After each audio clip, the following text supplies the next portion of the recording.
ప్రభువైన యేసుక్రీస్తు జీవితం మరియు పరిచర్య. 1. ప్రభువైన యేసుక్రీస్తు జననము. లూకా సువార్త 2వ అధ్యాయము 1 నుండి 7 వచనములు. యేసు పుట్టిన 8 రోజుల తరువాత సున్నతి చేయబడి పేరు పెట్టబడుట. లూకా సువార్త 2వ అధ్యాయము 21వ వచనము. 3. జన్మించిన 40 రోజుల తరువాత ఆలయంలో ప్రతిష్ఠింపబడుట. లూకా సువార్త 2వ అధ్యాయము 22వ వచనము. 4. సుమోయోను అన్న యేసును చూచుట.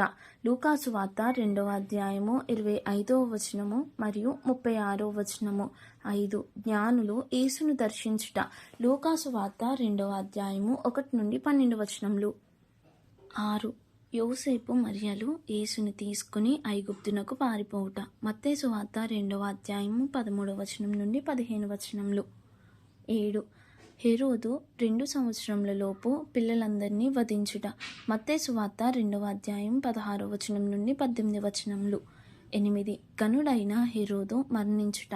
మత్తయి సువార్త 2వ అధ్యాయం 19వ వచనం. 9.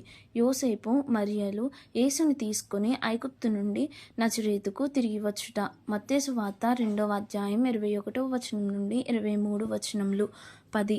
యేసు తన 12 సంవత్సరముల ప్రాయంలో యెరూషలేము దేవాలయంను దర్శించుట మరియు పస్కాను గూర్చి ప్రశ్నించుట. లూకా సువార్త 2వ అధ్యాయం 41వ వచనం నుండి 50వ వచనం. 11.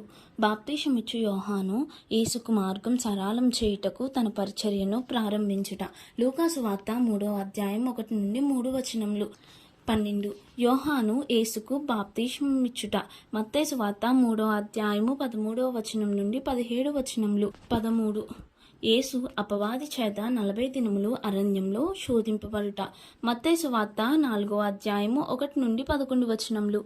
14. యేసు కొండపై ప్రసంగించుట. మత్తయి సువార్త 5వ అధ్యాయము 7.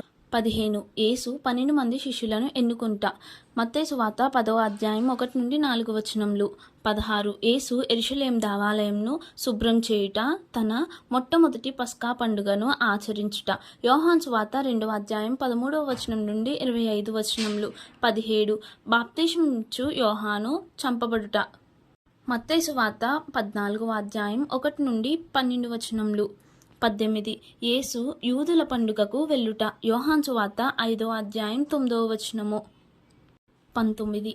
యేసు యొక్క 2వ 3వ పస్కా పండుగ. యోహాను సువార్త 6వ అధ్యాయము 4వ వచనము. 20. యేసు పర్ణశాలల పండుగకు వెళ్ళుట. యోహాను సువార్త 7వ అధ్యాయం 2వ వచనం మరియు 10వ వచనం. యేసు ప్రతిష్ఠిత పండుగకు వెళ్ళుట. యోహాను సువార్త 10వ అధ్యాయం 22వ వచనం నుండి 39. 22. యేసు లాజరును బ్రతికించుట. యోహాను సువార్త 11వ అధ్యాయం. 23. పేతురు యేసును నీవు సజీవుడవగు దేవుని కుమారుడవైన క్రీస్తు అని ఒప్పుకొనుట మరియు యేసు సంఘమునకు వాగ్దానం ఇచ్చుట. మత్తయి సువార్త 16వ అధ్యాయము. 24. యేసు రూపాంతరం పొందుట. మత్తయి సువార్త 17వ అధ్యాయము. 25. యేసు యొక్క చివరి వారము. యోహాను సువార్త 12వ అధ్యాయం 1వ వచనం మరియు 20వ అధ్యాయం 28వ వచనం. 26. పస్కాకు 6 రోజుల ముందుగా బేతనియాకు వచ్చుట. కుష్ఠరోగి అయిన సీమోను, లాజరు, మరియా మార్తలతో విందులో పాల్గొనుట. యోహాను సువార్త 12వ అధ్యాయం 1 నుండి 12 వచనములు.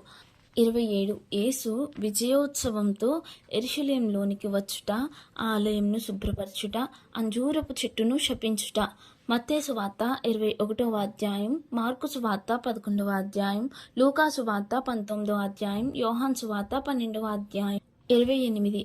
మరునాడు యేసు తిరిగి యెరూషలేమునకు వచ్చుట. మార్కు సువార్త 11వ అధ్యాయం 27వ వచనం.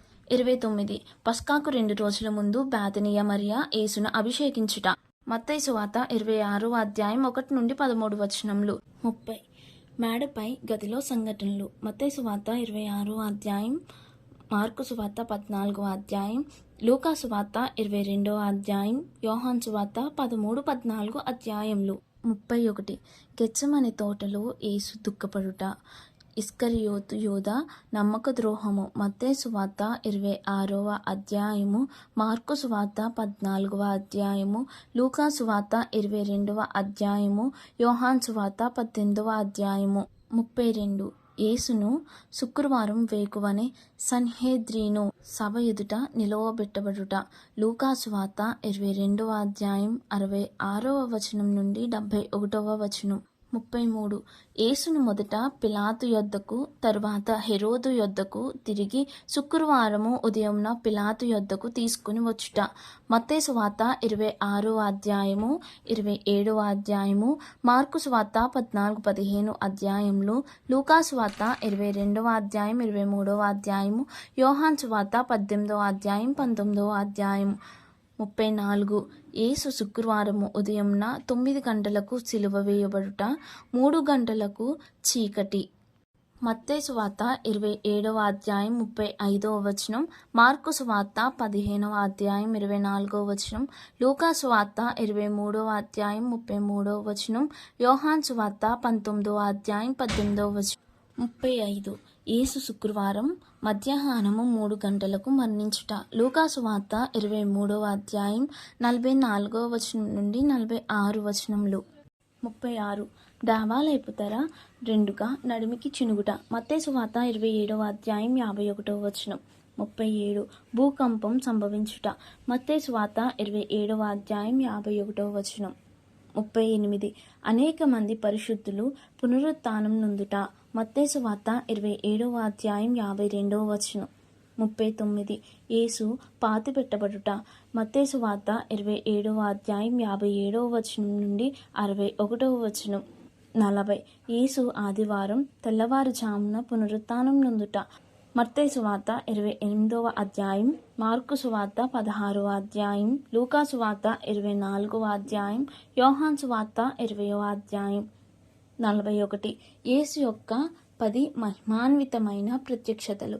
మత్తయి సువార్త 28వ అధ్యాయం, మార్కు సువార్త 16వ అధ్యాయం, లూకా సువార్త 24వ అధ్యాయం, యోహాను సువార్త 20వ అధ్యాయం, 21వ అధ్యాయం. 42 యేసు గొప్ప పనిని తన శిష్యులకు అప్పగించుట. మత్తయి సువార్త 28వ అధ్యాయం 18 నుండి 20 వచనములు. 43 యేసు పునరుత్థానం నొందిన 40 దినముల తరువాత పరలోకమునకు ఆరోహణమగుట. అపోస్తుల కార్యములు 1వ అధ్యాయం 9వ వచనం నుండి 11 వచనములు. 44 పెంతెకొస్తు యేసు పునరుత్థానం తర్వాత 50 దినములకు. అపోస్తుల కార్యములు 2వ అధ్యాయం 1 నుండి 13 వచనములు.